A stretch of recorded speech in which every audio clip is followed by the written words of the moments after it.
IP mat 2026 exam को अब बहुत ज्यादा कम वक्त बचा हुआ है और तुम अभी तक बिल्कुल भी सीरियस नहीं हो अबाउट वीएआरसी सेक्शन। तुम क्वांट पे तो पूरा फोकस कर रहे हो, क्वांट के हर एक फॉर्मूला को लर्न कर रहे हो, बहुत सारे क्वेश्चंस को प्रैक्टिस कर रहे हो, मॉक में भी क्वांट पे फोकस करते हो, क्लासेस भी क्वांट की अटेंड कर रहे हो, सब कुछ क्वांट के अराउंड कर रहे हो, कुछ सब कुछ शॉर्ट आंसर के अराउंड कर रहे हो। लेकिन वीएआरसी इस प्रेपरेशन की दौड़ में कहीं पीछे रह गया है और मैं तुम्हें बहुत ही स्ट्रांगली एंड सीरियसली इस बात को बोल रहा हूं।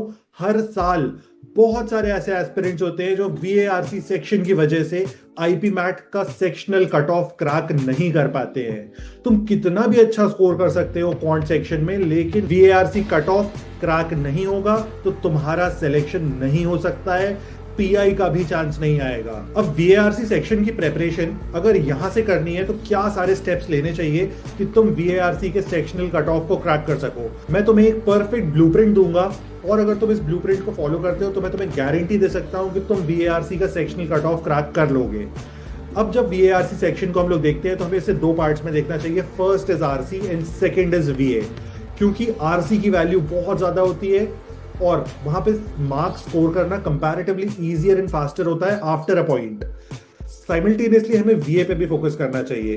अब आरसी क्या होता है ये तो तुम्हें बहुत अच्छे से पता होगा, और अगर तुम जानना चाहते हो आरसी के सारे बेसिक्स एक बार में, एक सिंगल क्लास में, 1 घंटे के अंदर सारे बेसिक्स को समझना चाहते हो, पढ़ना चाहते हो, तो तुम इस चैनल को सब्सक्राइब कर लो, क्योंकि 24 अप्रैल को हम लोग एक वीडियो लेके आने वाले हैं जहां पे आरसी के सारे बेसिक्स को एक सिंगल वीडियो में प्लेन करेंगे। और उस वीडियो को देखने के बाद मैं तुम्हें गारंटी देके बोल सकता हूं आरसी में कोई भी क्वेश्चन तुम्हारा गलत नहीं होगा अगर तुमने सारी स्ट्रैटेजीज को सही तरीके से अप्लाई किया तो। और अगर तुम इस वीडियो को 24 अप्रैल के बाद देख रहे हो तो पीछे जाके प्लेलिस्ट में देख लेना इस वीडियो को। अब आरसी सेक्शन में हमें किन कॉन्सेप्ट्स को पढ़ना होता है, तो सबसे पहले ये कॉन्सेप्ट्स हैं जो हमारे लिए बहुत ज्यादा इंपॉर्टेंट है। फर्स्ट है tones, synonyms, antonyms, figures of speech based passages. इसके बाद आता है कॉन्टेक्स्ट रिलेटेड क्वेश्चंस, फिर आएंगे समरी रिलेटेड क्वेश्चंस।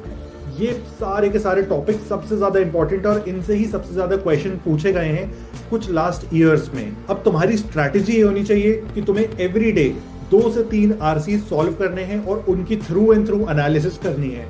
तुम बिल्कुल भी मिस नहीं कर सकते हो एनालिसिस वाले पोर्शन को। अगर तुम्हारा क्वेश्चन सही है या गलत है, तुम्हें रीजनिंग पढ़नी चाहिए, तुम्हें इस बात को फॉलो अप करना चाहिए कि तुम किस तरीके से अपनी स्पीड को इंप्रूव कर सकते हो, अपनी एक्यूरेसी को इंप्रूव कर सकते हो। नेक्स्ट आता है वीए सेक्शन। वीए सेक्शन का सिलेबस कंपैरेटिवली बड़ा है। क्या टॉपिक्स आते हैं, तो मेजरली अगर हम लोग देखेंगे तो vocabulary, second portion is grammar, third is verbal ability. ये मेजर पोर्शंस हैं। इसके बाद इसके अंदर क्वेश्चंस आ सकते हैं फ्रॉम क्रिटिकल रीजनिंग एरिया। अब क्या टॉपिक्स हैं वो सारे के सारे तुम्हारे सामने डिस्प्ले हो रहे हैं, तुम इन्हें चेक कर सकते हो अपने लेवल पे। प्लस जब एक टॉपिक को पढ़ते हो तो उसे स्क्रैच ऑफ कर दो कि तुमने इस टॉपिक को पढ़ लिया है, इसके क्वेश्चन सॉल्व कर लिए हैं। अब तुम्हें यहां से एक टॉपिक वाइज चेकलिस्ट बनानी है, सारे के सारे टॉपिक्स लिखो। अब उन्हें उन्हें चेक करते जाओ कि तुम्हारा कौन कौन से टॉपिक्स कंप्लीट हो गए हैं, किन टॉपिक्स के बेसिक नंबर ऑफ क्वेश्चंस तुमने सॉल्व कर लिए हैं, कौन सा टॉपिक तुम्हारी स्ट्रेंथ है, कौन सा टॉपिक तुम्हारी वीकनेस है, कौन सा टॉपिक तुम्हें बहुत ही मॉडरेट लेवल का लगता है। सारी चीजों को फिगर आउट कर लो। जो मॉडरेट लेवल वाले टॉपिक्स हैं उन्हें सबसे पहले स्ट्रेंथ में कन्वर्ट करने की कोशिश करो, क्योंकि अगर मॉडरेट पे फोकस करोगे तो तुम्हारे लिए इजियर होगा उनमें मार्क्स गेन करना।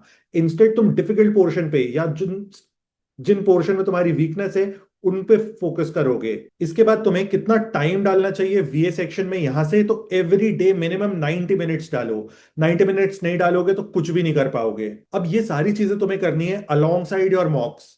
मॉक्स को बिल्कुल भी डिस्टर्ब नहीं करना। मॉक्स तुम्हें ऑल्टरनेटिव डेज देने हैं, उसे तुम मिस नहीं कर सकते हो।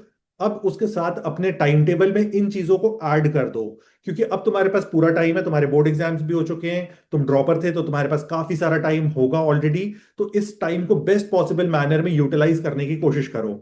फर्दर जितने भी मॉक्स आज तक तुमने दिए हैं या जितने भी वीएआरसी के प्रैक्टिस सेक्शनल्स तुमने दिए हैं, सारे के सारे सेक्शनल्स को एक बार और रिविजिट करो, दोबारा एनालाइज करने की कोशिश करो, उन क्वेश्चंस को विजिट करो, तुमने जो सही किए हैं, तुमने जो गलत किए हैं। इससे ड्रास्टिकली मार्क्स इंप्रूव होते हैं, क्योंकि बहुत सारे क्वेश्चंस हम लोग को सिनोनिम्स, एंटोनिम्स, टोन बेस्ड आते हैं। और जब हम लोग अपने प्रीवियस मॉक्स को विजिट करते हैं तो ये सारी चीजें ब्रश अप हो जाती हैं, हमें ध्यान आ जाती हैं और अपकमिंग मॉक्स में हम अच्छा परफॉर्म कर पाते हैं। इवेंचुअली हम लोग डी डे पे बहुत अच्छा परफॉर्म कर पाते हैं। अब तुम्हारा एवरीडे का गोल होना चाहिए मेमोराइजेशन, लर्निंग एंड अंडरस्टैंडिंग।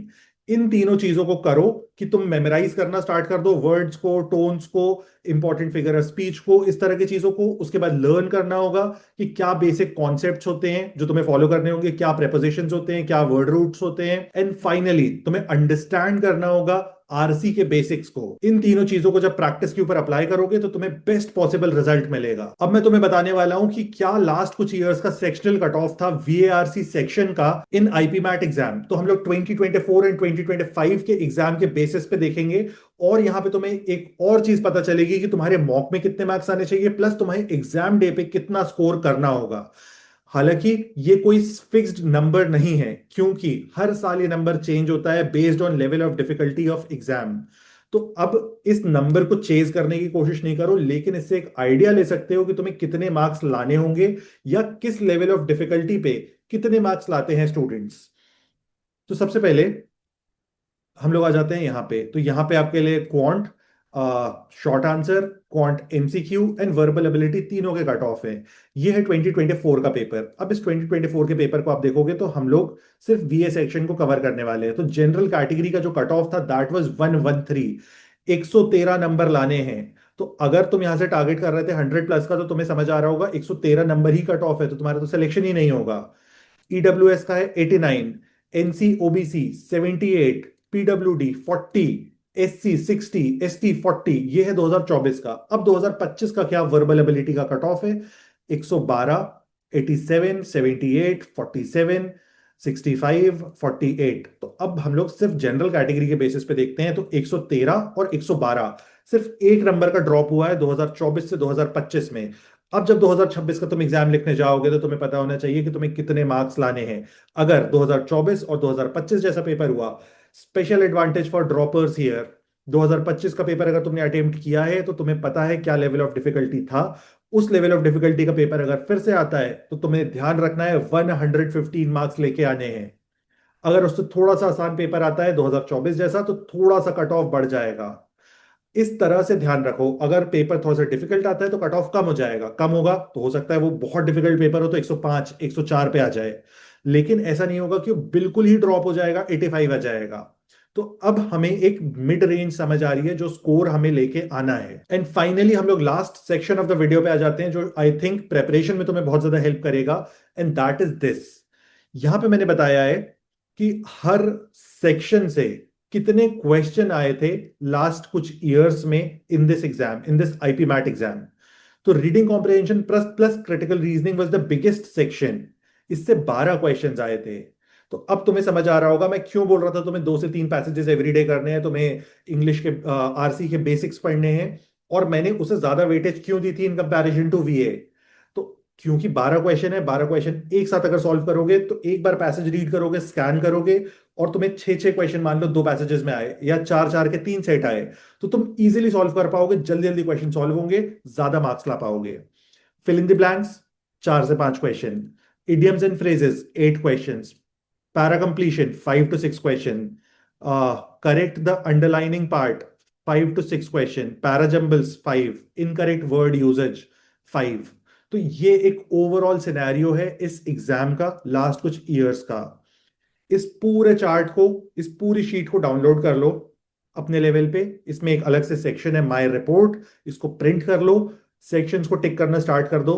तुम्हें क्या बन रहा है, क्या नहीं बन रहा है, कहाँ क्वेश्चन गलत हो रहे हैं, मॉक में क्या अच्छा अटेम्प्ट हो रहा है, मॉक में क्या अच्छा अटेम्प्ट नहीं हो रहा है, और अपनी प्रेपरेशन को नेक्स्ट लेवल पे लेके जाने की कोशिश करो। फर्दर तुम्हें किसी भी तरह की हेल्प चाहिए इन रिलेशन टू प्रेपरेशन तो तुम हमें रीच कर सकते हो on the WhatsApp number in description.